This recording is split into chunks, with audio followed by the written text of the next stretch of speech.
what's clear is you know the pain of constantly feeling like you're behind on time.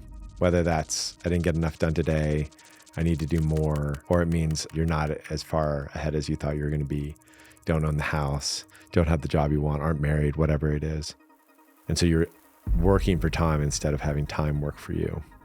And that's miserable. But the truth is, having time work for you is not a hard thing. It's actually quite simple, but it does require you to change your perception and perspective of time. The crazy thing about time is if you look at the history of time, it's weird. So first of all, early humans didn't really even know what age they were. They didn't even know how many days had gone by. Time was something that you tracked by, when the birds sang, or when the moon came up, or when the sun was on the horizon at a particular place. That's how you track time. And then eventually we created trains, and the trains needed to be on time, so that we had to have a clock. And before there was a clock that had a set time, there was different times for different towns. They'd have sundials, or they'd have clocks based on sundials. And so the time in the town next to you might have been 5 minutes different than your time. And then we got a phone where everybody has the exact same minute by minute time. And now we're at a meeting and we're like, we're 1 minute late, and everybody knows you're exactly 1 minute late because everybody has the exact same clock on their phone. That's how much more precise time has gotten. And as that time has gotten more and more precise, we've become more and more anxious with that time. But the whole thing is still just an illusion. It's still just a story that we all believe. And of course, we have to live that way because to some degree, our bosses believe it, or our investors believe it, or our wife believes it. And so we're going to believe that time as well. But to just first see through the nature of time, to see that time is something that is a lot more arbitrary than we think it to be, helps relax the system a little bit, helps you give a little more space between time and yourself. And so once you can do that, once you can get a little space, you can see the illusionary nature of time, then you can go into 3 ways to really think about time differently and how to use it. And the first one is to think about time the way a farmer thinks about time. This is a way in which you're using time rather than time using you. What are the seeds that I can plant for the future that maybe I have to attend to a little bit, but I don't have to attend to deeply?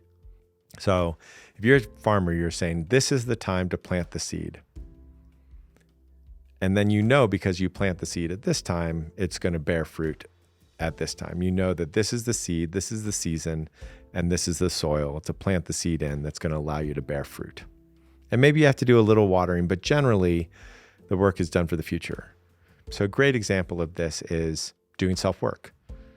If I do the self-work today, if I say learn how to communicate better, and I learn how to communicate better today, that is a seed I plant for the rest of my life. For the rest of my life, I will be able to communicate better. And so part of planting the seed in the future is to say, what's the slightly uncomfortable thing that I can do?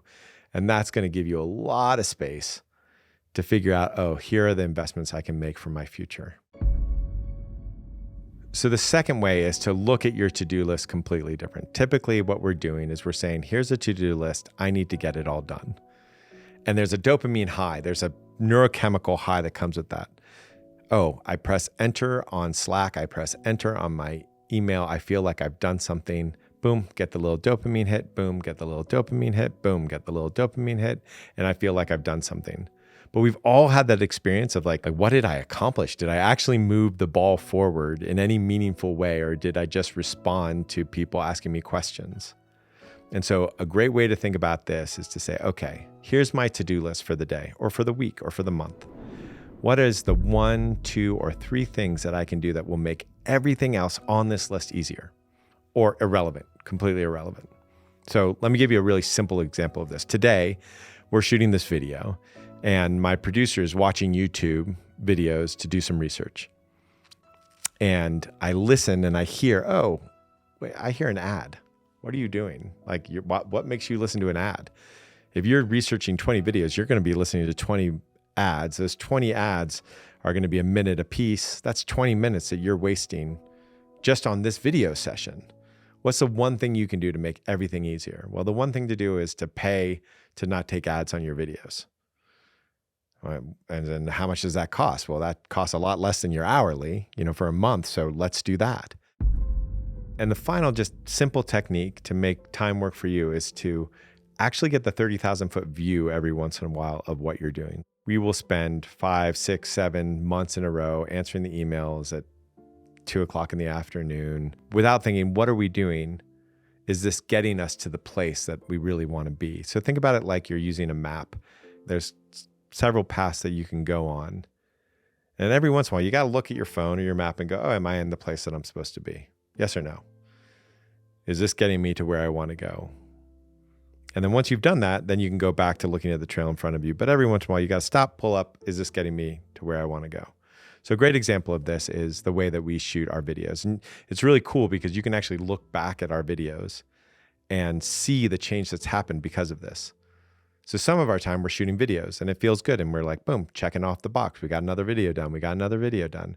But some of the time we're pulling back and we're saying, hey, is this how we want to shoot a video? Is this us? Is this something that we enjoy?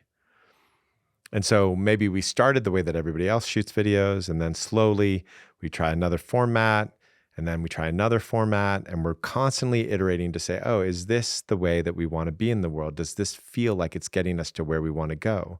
We have to actually pull back and look at all that stuff instead of just being in that dopamine high of got it done, got it done, got it done, got it done. But in all things, it doesn't matter what I say.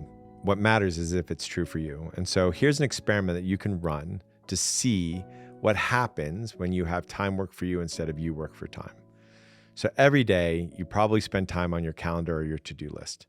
So you're going to do that same thing. But instead of doing it the way you normally do it, what you're going to do is say, hey, I'm going to find one seed I can plant for the future, or I'm going to find one thing that makes everything that I'm going to do easier or irrelevant, or I'm going to stop, take a look, do the 30,000 foot view and say, hey, am I going where I really want to go? And if not, what course correction should I make? So you're just going to do one of those 3 things every day for 2 weeks. And you're going to notice, oh, at the end of those 2 weeks, what does that feel like? Does it feel like I'm still running around like a chicken with my head cut off, always stressed out, feeling like I haven't gotten there? Or does it feel a lot more like, oh, I am using time to accomplish stuff rather than having time use me?